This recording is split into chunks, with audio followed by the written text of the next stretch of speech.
I knew the HOA in my neighborhood was bad, but I never expected them to sink this low. I had lived on my property for over 15 years, raising horses, training them, and running a small boarding stable. I had all the proper permits, and my land was zoned for agriculture before the HOA even existed. But that never stopped Sylvia Henderson, the HOA president, from trying to make my life miserable. Sylvia was a middle-aged woman with an obsession for control. She wore pastel-colored suits like she was running a Fortune 500 company instead of a suburban HOA. She had been trying to get rid of my stables for years, claiming they were an eyesore and did not fit the aesthetic of the community. I figured as long as I ignored her nonsense and kept my paperwork in order, she couldn't do anything. I was wrong. I came back one afternoon after picking up supplies from the feed store and nearly crashed my truck when I saw what had happened. My horse stables, my entire barn were gone. Not a single board remained. In its place was a construction crew pouring the foundation for a community pool. I jumped out of my truck, barely able to process what I was seeing. My horses were huddled in a temporary fenced-in area, clearly distressed. The workers barely looked up as I stormed toward them, demanding answers. That's when Sylvia strutted over, a smug look on her face. "Oh, Caleb," she said, folding her arms. "We sent you multiple notices. Your stables were in violation of the new HOA guidelines. Since you didn't comply, we had no choice but to take action." I was so furious I could barely speak. "You bulldozed my stables for a pool?" She had the nerve to nod. "Yes. The community voted, and we decided a pool would add more value to the neighborhood." I knew right then I wasn't going to let her win. I didn't care what it took. I was going to get my revenge. The fury roared inside me like a wildfire as I surveyed the destruction. My horses paced anxiously in their makeshift enclosure, their ears flicking back and forth, sensing my anger. The barn, my livelihood, my passion gone. In its place, rebar jutted from freshly poured concrete, the foundation for a pool I never agreed to. I clenched my fists, every muscle in my body tense. I wouldn't waste my breath arguing with Sylvia in that moment. Words wouldn't fix this. I needed action. Without another glance in her direction, I turned and marched toward my truck. The first thing I did was call my lawyer, Greg Lawson, a no-nonsense attorney who had helped me with legal permits for my stables in the past. When he heard what had happened, there was a pause before he exhaled sharply. He asked if I had received any formal notices beyond Sylvia's usual harassment. I hadn't. That was the first crack in their scheme. Greg told me to meet him at his office immediately, and by the time I arrived, he already had a stack of paperwork waiting. He explained that since my land had been zoned for agricultural use before the HOA was formed, they had no legal authority to alter it without a court order. They had skipped that step entirely, which meant they had committed an illegal demolition. That wasn't just a civil issue, it was criminal. Greg instructed me to gather every document I had, including my original land deeds, zoning permits, and any correspondence from the HOA. I spent the next several hours compiling everything, making sure every detail was airtight. The next morning, I drove straight to the county records office. I requested copies of all zoning laws pertaining to my property, confirming what Greg had told me. My land was protected under an agricultural exemption that the HOA had no power to override. Even if they had sent me notices, which they hadn't, they couldn't legally enforce any changes.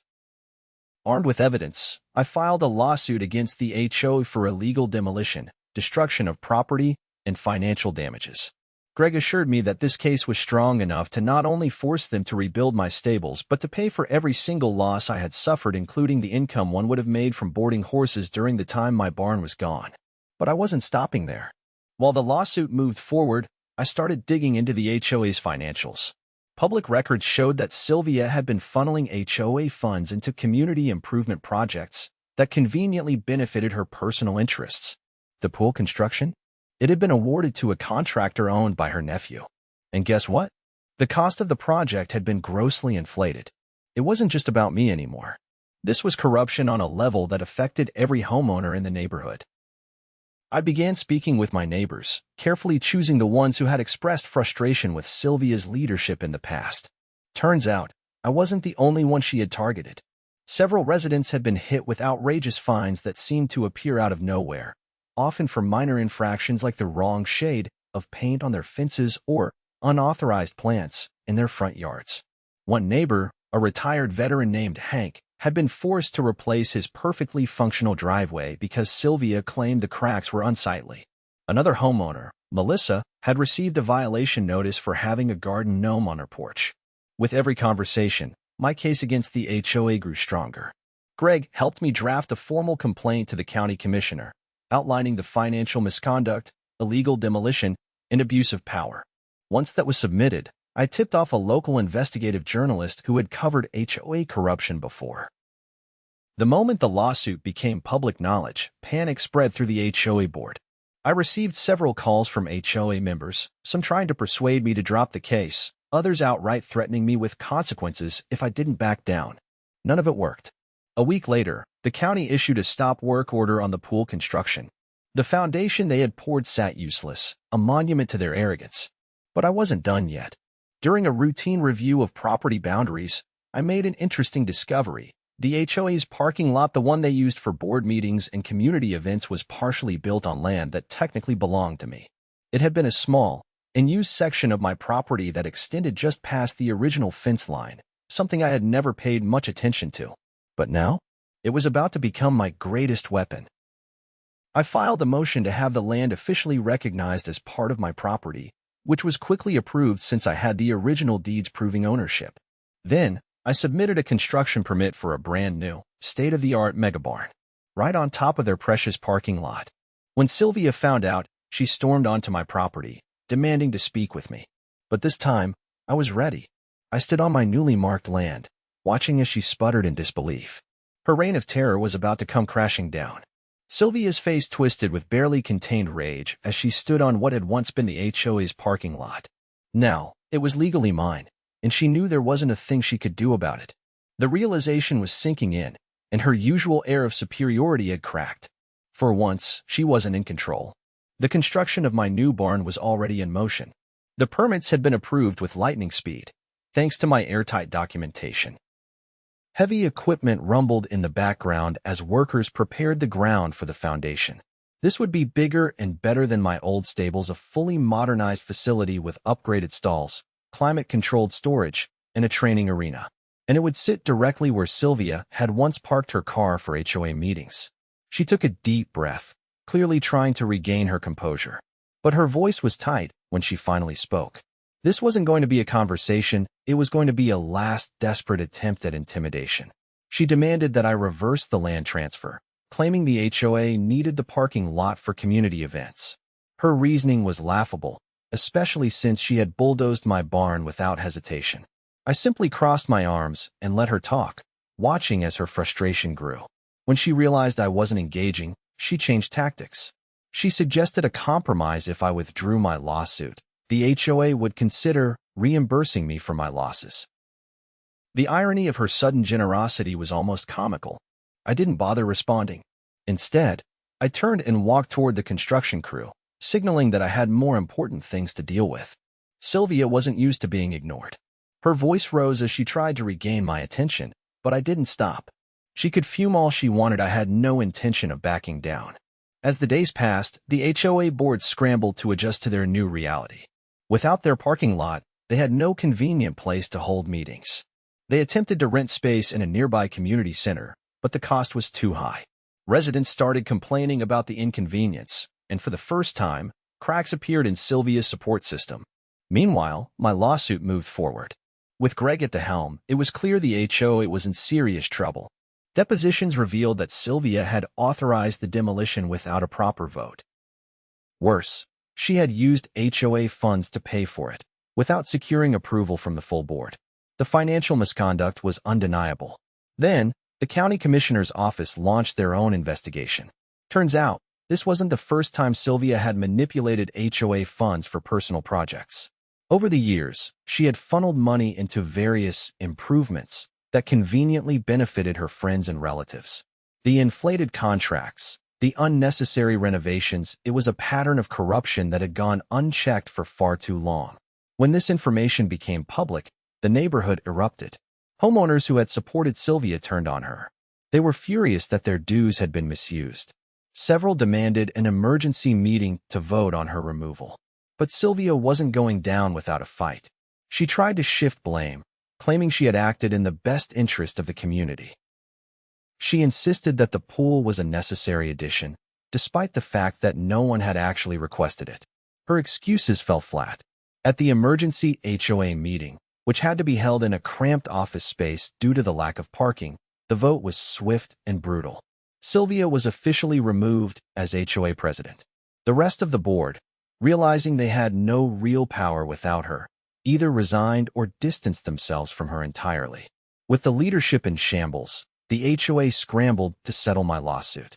They had no choice but to offer a full financial settlement, every penny it had cost to rebuild my barn, plus damages. I accepted, but I had one last move to make.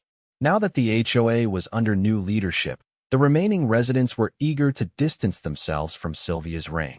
I proposed a formal amendment to the HOA bylaws, one that protected pre-existing properties and businesses from future interference. With overwhelming support, it passed.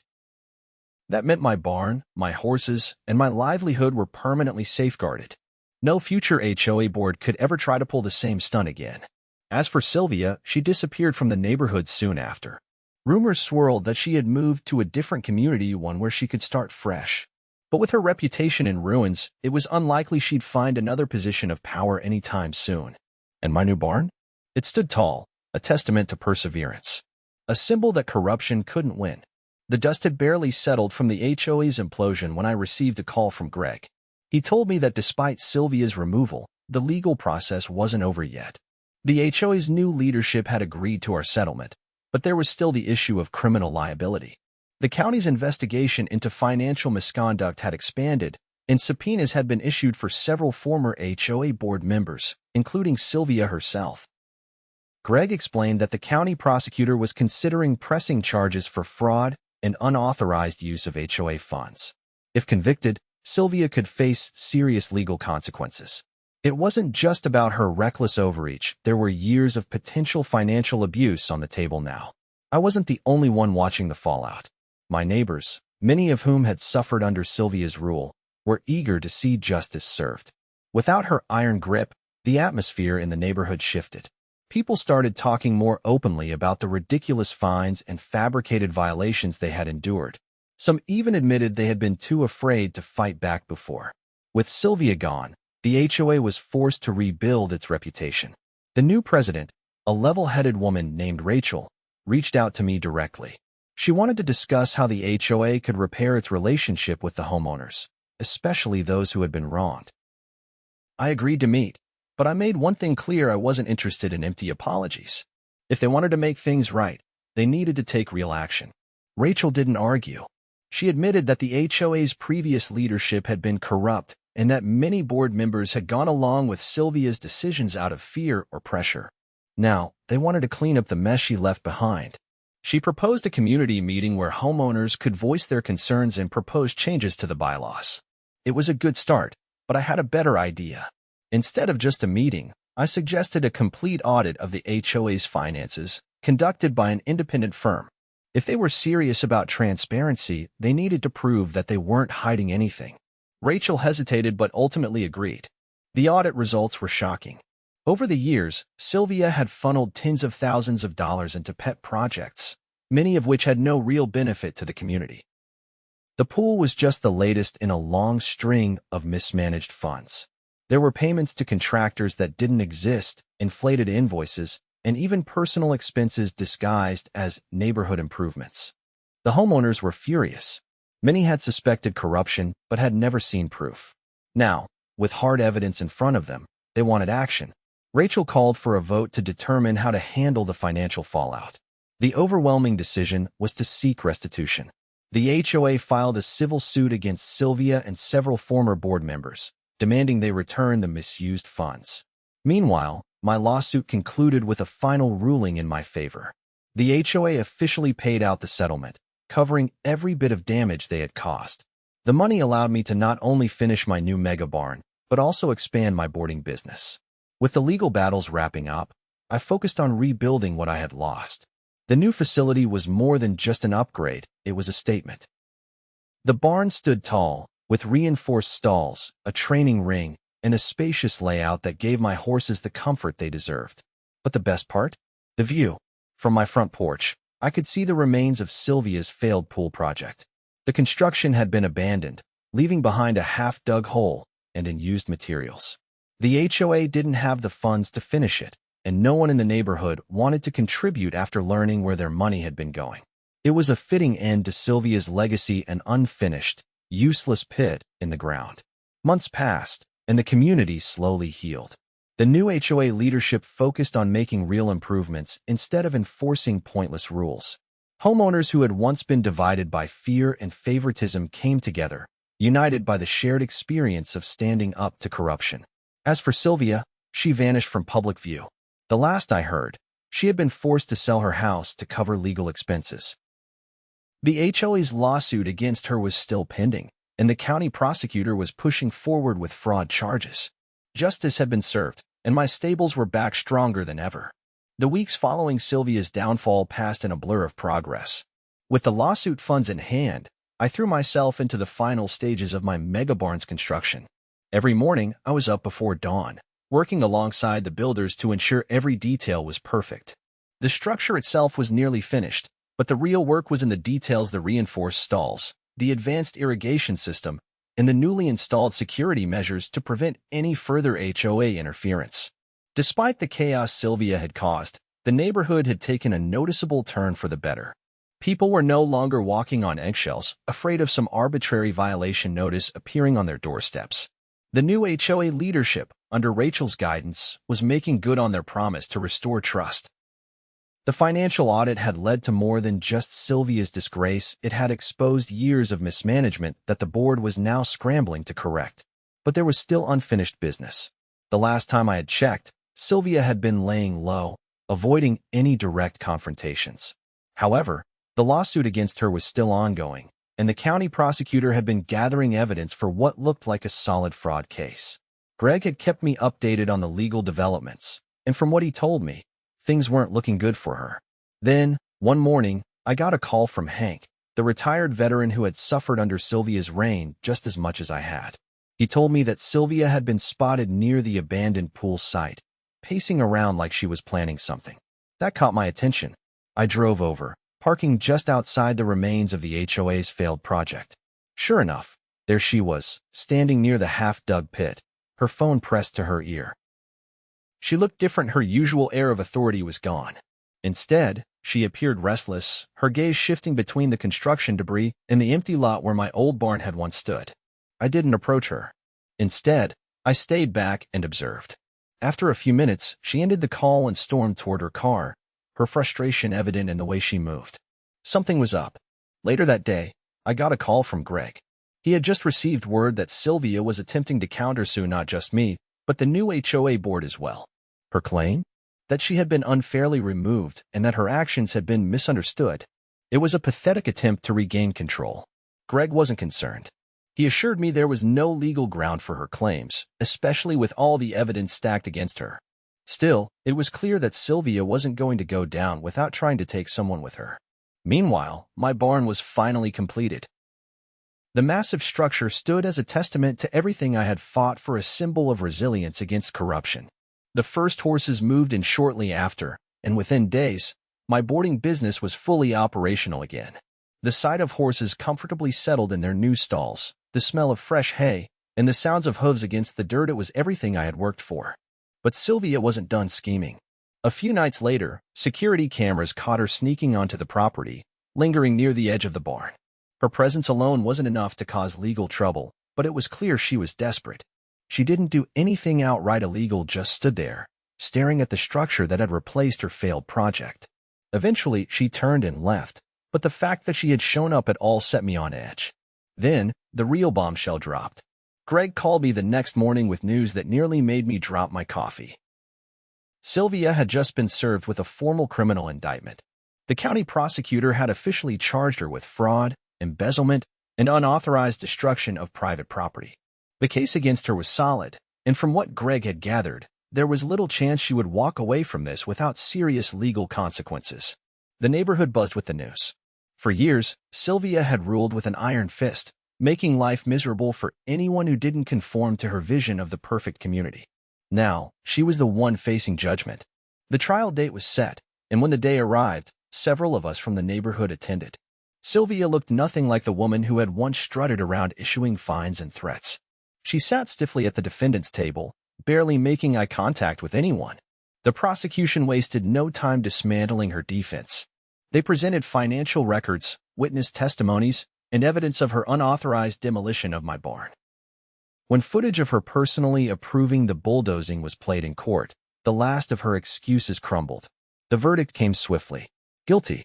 Sylvia was sentenced to a combination of fines and community service, with the possibility of jail time if she failed to comply. The judge made it clear that her abuse of power had consequences, and the courtroom murmured in approval as the sentence was read. With Sylvia officially out of the picture, the neighborhood moved forward. Under Rachel's leadership, the HOA implemented new policies to prevent any future corruption. Homeowners were given more say in decisions, and instead of constant fines, the focus shifted to actual community improvements that benefited everyone. As for me, I finally had peace. Standing in front of my newly built barn, watching my horses graze in the pasture, I knew I had won. Not just for myself, but for everyone who had ever been bullied by an overreaching HOA. Sylvia had tried to take everything from me, but in the end, all she had done was give me the motivation to build something even greater.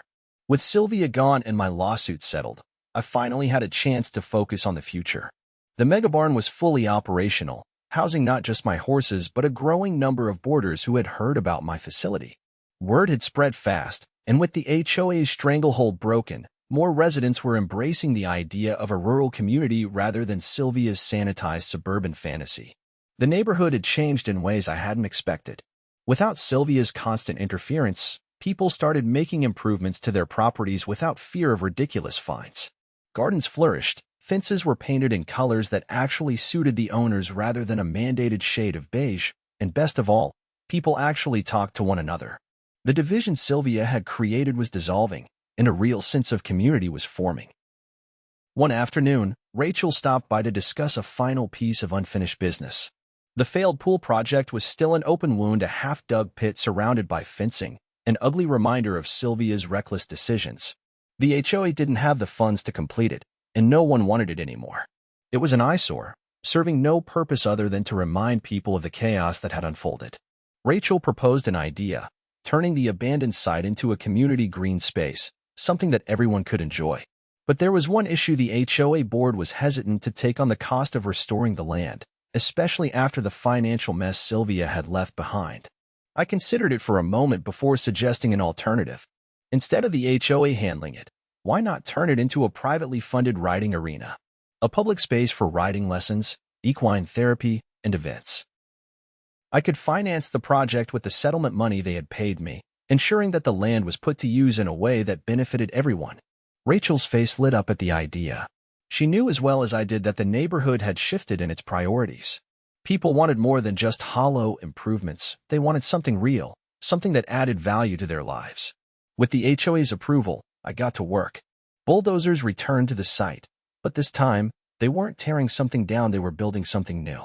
The concrete foundation that had been meant for the pool was repurposed into a stable footing for an open-air riding arena. Fencing went up, seating was added, and within a few weeks, the useless pit had been transformed into a fully functional equestrian training ground. The grand opening was a neighborhood event. Families came out to see the new arena, kids lined up for pony rides, and even some of the more skeptical residents admitted that this was exactly the kind of improvement they could get behind. For the first time in years, the community felt like it was moving forward together rather than being dictated to by a single person's vision. As the sun set on the event, I leaned against the newly installed fence, watching as a group of riders took their horses through the first official laps around the arena. Rachel stood beside me, arms crossed as she surveyed the scene with a satisfied nod. The HOA had learned a hard lesson, and the residents had reclaimed control over their own neighborhood. The power Sylvia had wielded so recklessly was gone, and in its place was something much stronger, a community that had come together, not through fear, but through shared purpose. The battle had been long, and the damage Sylvia had done wouldn't be forgotten overnight. But as I watched my horses grazing peacefully in the distance, their new home standing strong against the evening sky, I knew one thing for certain: we had won.